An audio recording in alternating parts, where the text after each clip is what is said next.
The Riverside Cafe smelled like fresh pastries and hope, or at least, that's what Trevor Matthews told himself as he sat by the window, watching the rain streak down the glass. His coffee had gone cold 20 minutes ago, but he couldn't bring himself to care. 2:30 p.m. She'd said 2:30. His phone buzzed. His best friend Jake. Don't you dare chicken out. She's probably amazing. Trevor almost laughed. Jake had no idea what Trevor was really afraid of.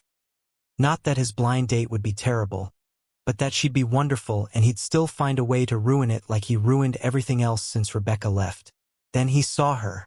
She walked carefully down the sidewalk, her movements deliberate, almost cautious. Dark hair pulled into a loose bun, wearing a burgundy cardigan over a simple dress. And the prosthetic arms, both of them visible from mid-bicep down, ending in mechanical hands that caught the afternoon light. Trevor's breath caught, not from shock, but from recognition of someone carrying invisible weight. Maya reached the cafe door and struggled briefly with the handle, her prosthetic hand slipping once before she got it open.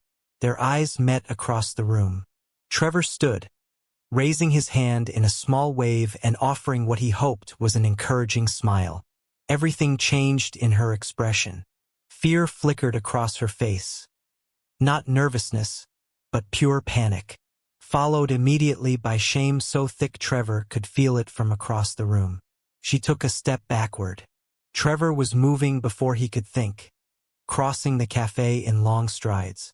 "Wait," he said softly, reaching the door just as she turned to leave. "Please don't go." Maya's eyes filled with tears. "I'm sorry. This was a mistake. I thought." Her breath hitched. "I thought maybe I could do this, but I can't. Look at me." "I am looking at you," Trevor said gently. "And I see someone brave enough to show up when they were scared. Please, we don't have to stay here if you're uncomfortable. But please don't leave without giving us a chance to talk." A tear rolled down Maya's cheek.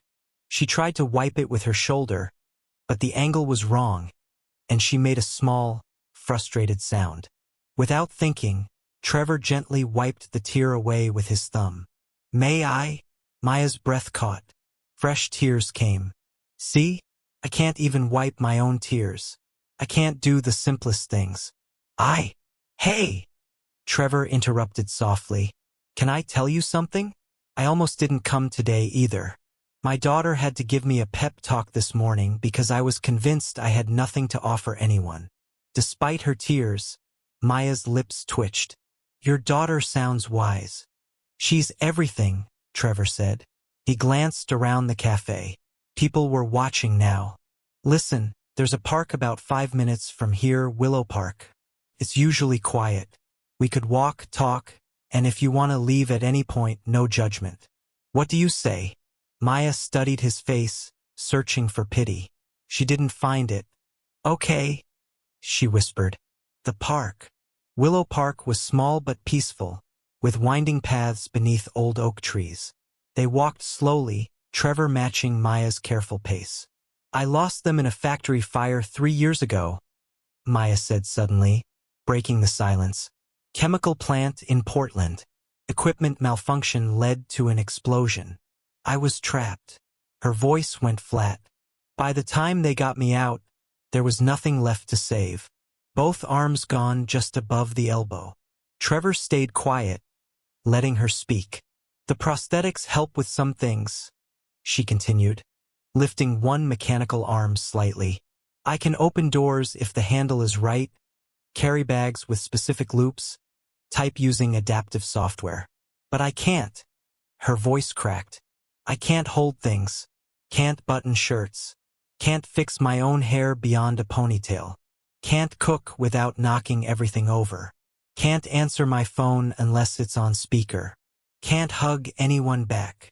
She stopped walking and turned to face him. "My fiancé left 8 months after the accident. We'd been together 5 years. He said he'd fallen in love with someone who could do normal things. Someone whole." Trevor felt rage flash through him, hot and immediate. "I moved to Riverside 6 months ago to start over," Maya said. I work remotely as a graphic designer, voice commands, eye tracking software, adaptive stylus I can use with my mouth. I have an aide named Carmen who comes 4 times a week to help with things like laundry, cooking prep, getting dressed in anything complicated. She looked up at Trevor, her eyes full of shame. I'm 28 years old and I need help getting dressed. So when I saw you sitting there looking so whole and normal and handsome, I realized how foolish I was to think someone like you could want someone who needs this much help just to exist. Stop, Trevor said, the word firm but gentle. He moved to stand directly in front of her. Can I tell you what I saw when you walked in? Maya didn't answer. I saw someone brave enough to show up even though she was terrified. Someone who's been hurt but was still willing to try. He paused. My wife died 18 months ago. Car accident. Hit and run on the interstate. She was coming home from visiting her sister. Maya's eyes widened.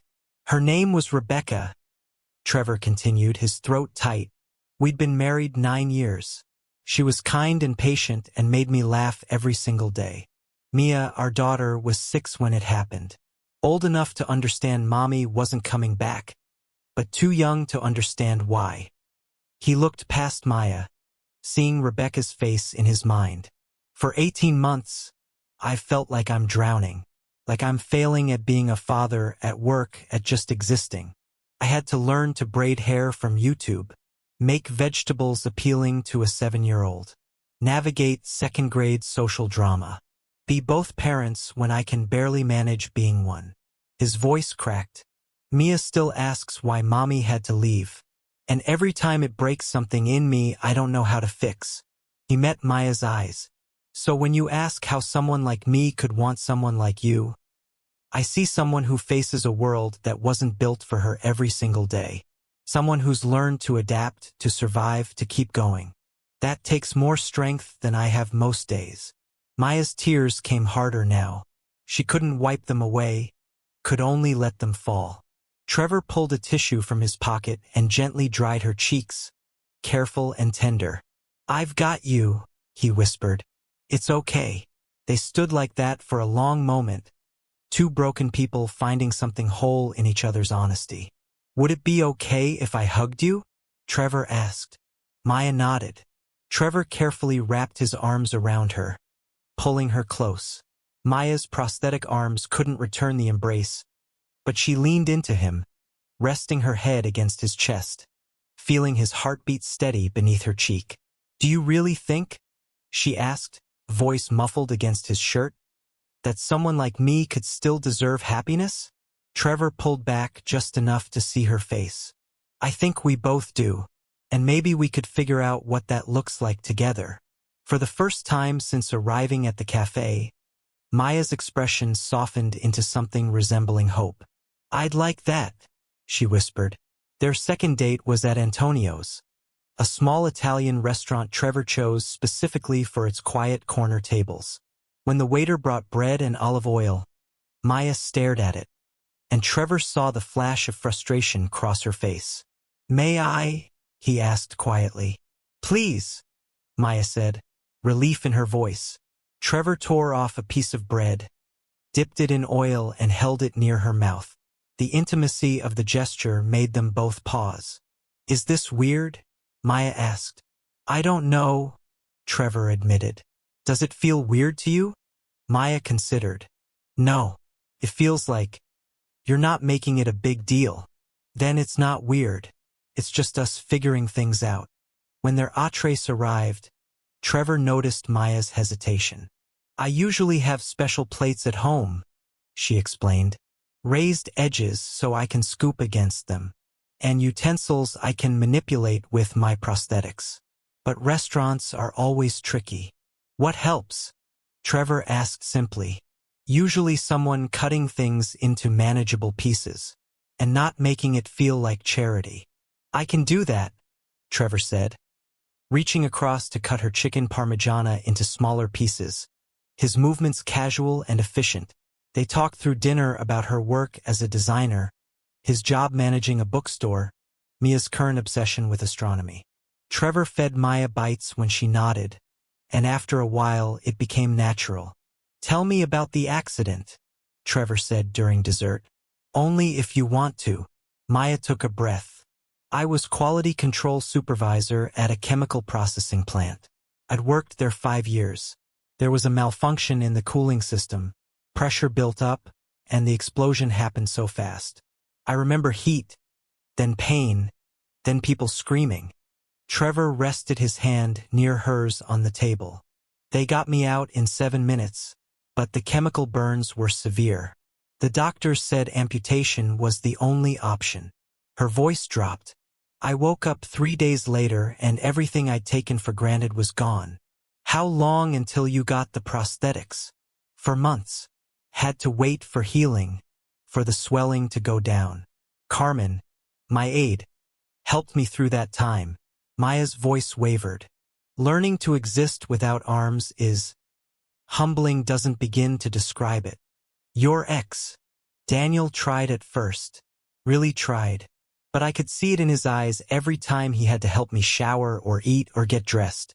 The disgust. The resentment. He said he'd fallen in love with an independent woman, not someone who needed constant care." "He was a coward," Trevor said quietly. "Maybe. Or maybe he was just honest about what most people feel." "No," Trevor said firmly. "Most people aren't that shallow." Maya looked at him for a long moment. "Why are you so sure?" "Because I've needed help. After Rebecca died, I couldn't function. My sister had to move in for 3 months. She cooked, cleaned, got me to school, made sure I got out of bed. There were days I couldn't even dress myself because the grief was so heavy." He met her eyes. "And you know what my sister said? This is what love looks like. Showing up when someone can't manage alone. That's not weakness. That's being human." Maya's eyes shimmered.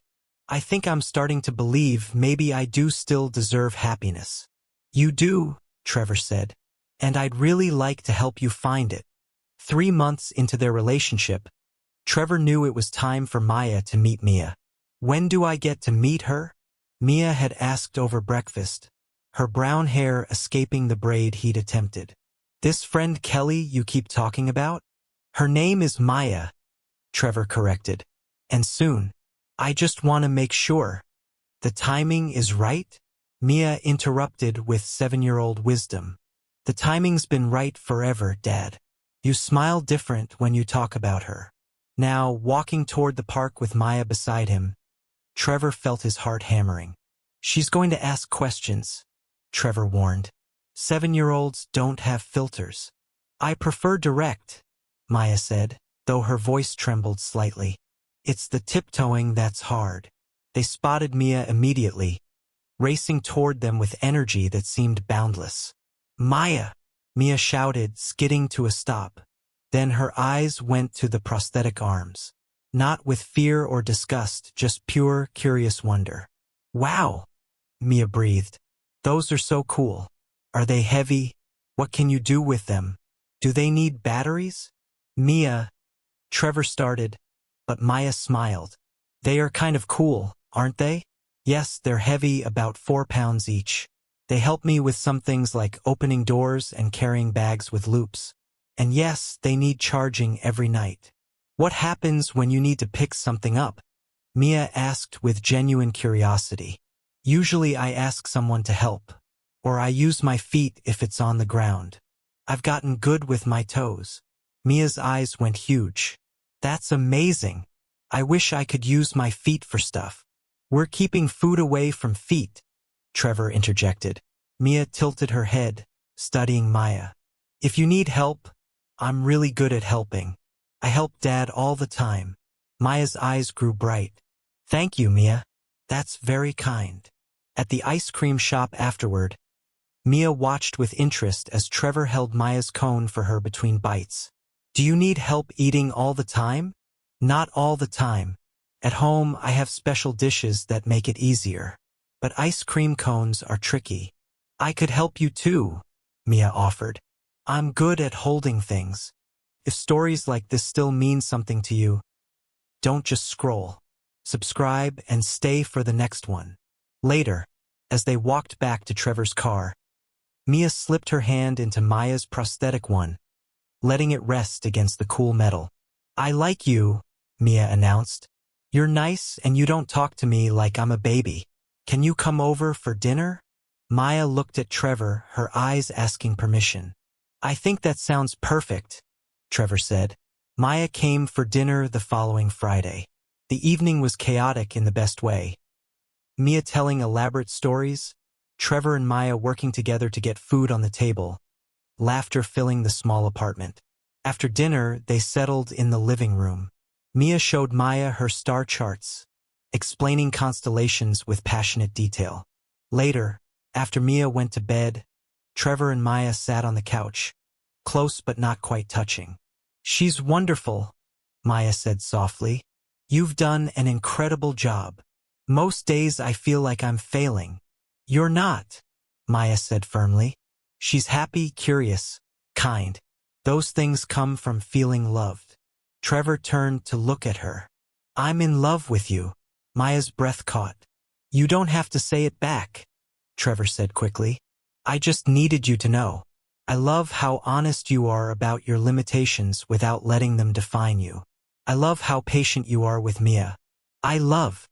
Maya leaned forward and kissed him, cutting off his words. "I love you too," she whispered. "And it terrifies me." "We'll figure it out together," Trevor said, cupping her face in his hands. One day at a time. 6 months after their first date, they returned to Willow Park. Mia ran ahead, collecting interesting leaves. Trevor and Maya walked slowly, his arm linked through hers. "Do you remember what you asked me that first day?" Trevor asked. Maya smiled. "If I still deserved happiness." "Do you know the answer now?" Maya watched Mia ahead of them, spinning in circles with pure joy. She thought about their life together. The adapted routines, Trevor's patient help with everything from buttons to tears, the hard days when frustration boiled over, and Trevor sitting with her through it all. She thought about Mia carrying bags and asking permission before helping, about Carmen's knowing smiles, about how their home had become a place where her needs weren't an imposition but just part of the rhythm. "Yes," Maya said, her voice strong. "I deserve happiness. We all do.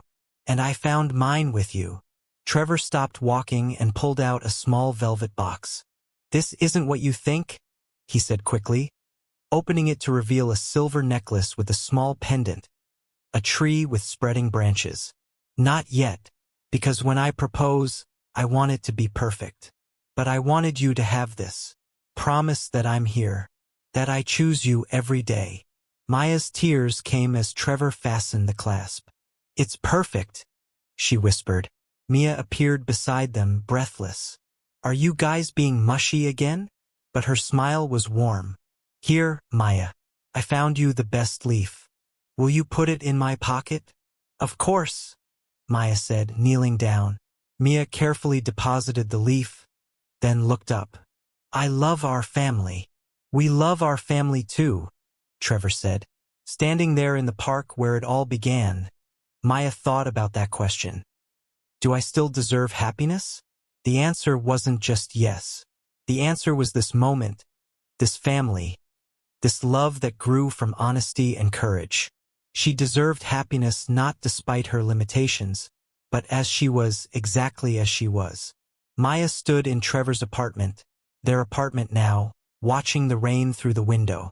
Mia was at the kitchen table doing homework, occasionally asking Maya to spell something using the voice-to-text app they'd set up. Trevor came home from the bookstore, immediately crossing to kiss Maya before even taking off his jacket. "How was your day?" he asked, signing the questions simultaneously. They'd both learned basic sign language just in case, Trevor had said, though they both knew it was about expanding their communication options, about never taking words for granted. "Good. Finished the logo design for that new client. Carmen and I made lasagna. It's in the oven.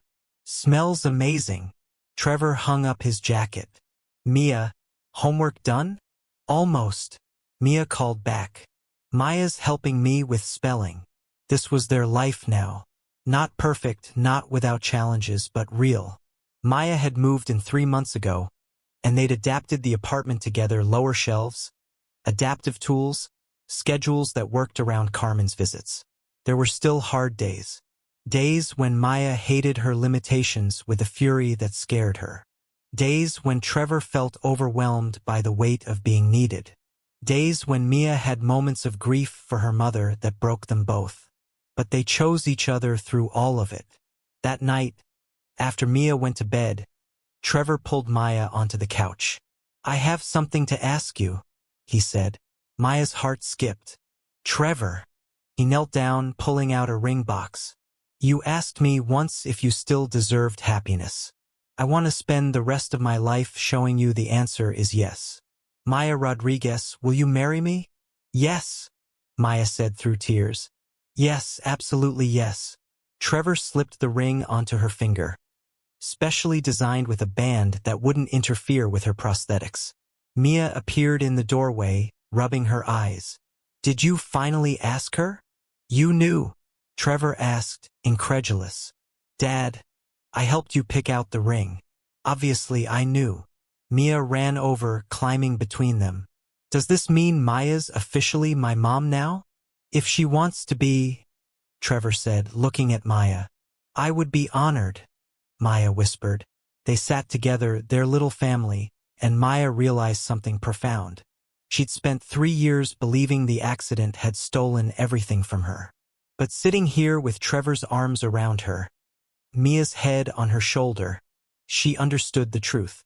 The accident had taken her arms, but it hadn't taken her ability to love or be loved. It hadn't taken her worth or her capacity for happiness. Those things were never in her hands to begin with. They were in her heart, and her heart was whole. "Do you still deserve happiness?" "Yes. Despite everything. Because of everything. Exactly as you are." Sometimes the question isn't whether we deserve happiness. It's whether we're brave enough to accept it when it comes, especially when it comes in unexpected forms, from unexpected people, in unexpected ways. Maya almost ran from that cafe. She almost let shame and fear steal her chance at love. But she stayed. She took the risk. She let Trevor see all of her, the limitations, the fears, the needs. And he chose her anyway. Not despite who she was, but because of who she was. Because real love doesn't see limitations. It sees the person. And the person is always enough. Always.